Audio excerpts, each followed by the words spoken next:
Assalamualaikum warahmatullahi wabarakatuh. Hai semuanya, kamu lagi dengerin podcast Suara Digital. Tempatnya ngobrol santai tapi berbobot, ringan tapi bermakna, cocok banget buat kamu yang suka mikirin masa depan bangsa dengan cara yang asik. Kali ini kita akan membahas topik mengenai apakah AI lebih banyak membawa manfaat atau ancaman bagi lapangan kerja. Pertama-tama izinkan saya memperkenalkan diri. Saya sendiri atas nama Nur Amalia dari Dinas Pekerjaan Umum dan Penataan Ruang. Selanjutnya teman-teman sekalian atas nama Muhammad Mirham Hadang dari Dinas Perumahan Rakyat Kawasan Permukiman serta Pertanahan. Selanjutnya atas nama Nunun Rosandi dari Dinas Perumahan Rakyat Kawasan Permukiman serta Pertanahan dan atas nama Nur Anissa dari UPTD Puskesmas Tobadak. Teman-teman sekalian, tentunya kita semua sudah akrab dengan istilah AI atau kecerdasan buatan. AI pada dasarnya adalah kemampuan mesin maupun sistem komputer untuk menirukan kecerdasan manusia, mulai dari berpikir, memahami bahasa, mengenali pola, mengambil keputusan, hingga melakukan interaksi. Tanpa kita sadari, teknologi ini sudah banyak dipakai dalam kehidupan sehari-hari. Pada kesempatan kali ini, kita akan berdiskusi mengenai dampak kecerdasan buatan atau AI terhadap lapangan kerja. Apakah AI lebih banyak membawa manfaat atau justru menimbulkan ancaman? Untuk itu, saya ingin mendengar pendapat dari teman-teman sekalian mengenai AI. Pertama, saya ingin mendengar pendapat dari Nunun Rosandi. Oke, terima kasih sebelumnya pada Kak Anissa. Berbicara mengenai AI itu sendiri, saya setuju bahwa AI itu sangat bermanfaat dan menciptakan peluang besar. Meskipun dengan kehadiran AI ini sendiri akan menciptakan banyak pekerjaan yang hilang. Banyak pekerjaan yang hilang dengan hadirnya AI ini sendiri.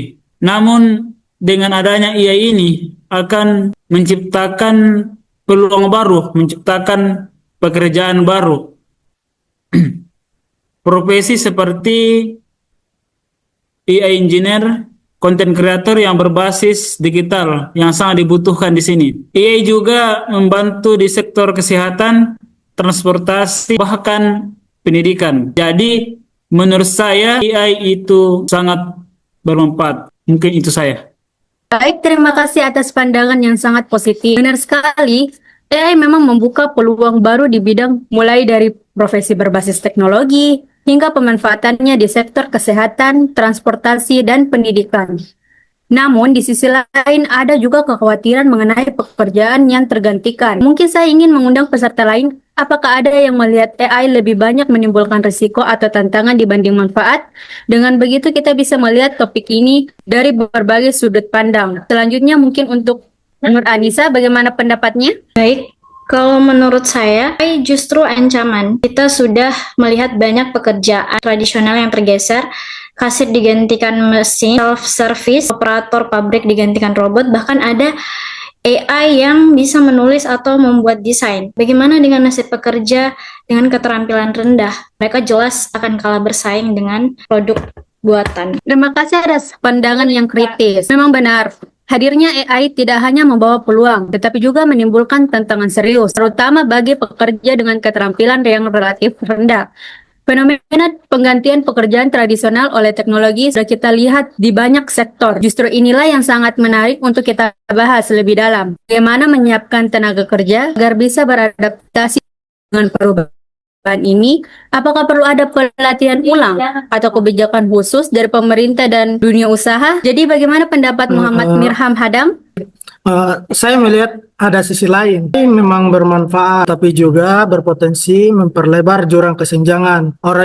Orang yang punya akses teknologi akan semakin maju, sementara yang tidak akan semakin tertinggal. Selain itu, ada risiko etika, seperti penyalahgunaan data atau penyebaran informasi palsu. Jadi menurut saya, solusinya bukan menolak AI, melainkan beradaptasi. Pemerintah bisa membuat program pelatihan ulang, sekolah menyiapkan kurikulum digital, dan perusahaan juga perlu bertanggung jawab melatih karyawannya agar tetap relevan. Dengan begitu, AI bisa dimanfaatkan tanpa mengorbankan tenaga kerja. Kalau dari saya mungkin itu. Terima kasih atas pandangan yang sangat komprehensif. Benar sekali, AI tidak hanya soal peluang atau ancaman di dunia kerja, tapi juga menyangkut kesenjangan akses, aspek etika, serta tanggung jawab berbagai pihak. Menarik sekali bahwa Anda menekankan pentingnya solusi adaptif seperti pelatihan ulang, kurikulum digital, hingga peran perusahaan dalam menyiapkan karyawan. Baiklah, kita telah mendengar pendapat dari teman-teman sekalian. Jadi teman-teman, apakah ada yang ingin memberi tanggapan mengenai pendapat yang telah disampaikan tadi? Sin, saya ingin menanggapi dari pendapat Kak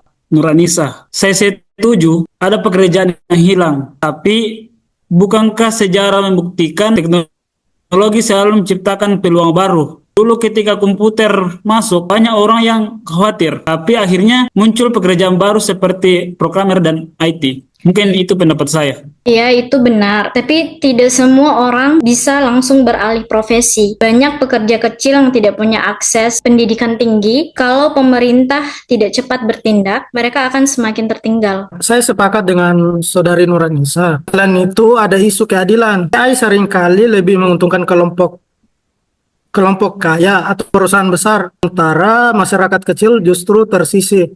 Jadi tanpa regulasi yang ketat, manfaat AI tidak akan dirasakan semua orang. Betul. Disitulah peran kebijakan. Kita tidak bisa menghentikan perkembangan teknologi, tapi kita bisa mengarahkan penggunaannya. Pemerintah harus membuat regulasi. Sekolah harus menyiapkan generasi muda, dan masyarakat perlu mau belajar keterampilan yang baru. Dengan kolaborasi itu, AI bisa jadi solusi, bukan jadi ancaman. Terima kasih teman-teman atas tanggapan. Intinya di sini adalah alat. Jika kita gunakan dengan bijak, AI bisa membuka banyak peluang. Jadi itu tergantung dari penggunanya. Mungkin itu pendapat saya. Terima kasih teman-teman atas tanggapannya. Apakah ada tanggapan terakhir sebelum kita simpulkan? Ada tanggapan dari saya. Ya, intinya di sini yang harus kita pahami adalah AI itu adalah alat. AI adalah alat, makanya kita harus bijak menggunakannya. Karena apabila AI ini digunakan dengan tidak bijak, maka akan menimbulkan masalah yang baru. Jadi di sini tergantung siapa penggunanya. Mungkin itu pendapat saya mengenai AI. Saya setuju dengan apa yang dikatakan oleh Nunun Rosandi, tapi kita harus tetap waspada agar tidak mengorbankan pekerja kecil. Mungkin itu saja yang ingin saya tanggapi. Terima kasih. Baik, terima kasih teman-teman sekalian. Tidak terasa kita sudah sampai di penghujung diskusi panel hari ini. Dari berbagai pandangan yang muncul, kita bisa menyimpulkan bahwa kecerdasan buatan atau AI memiliki dua sisi yang sama pentingnya untuk kita cermati.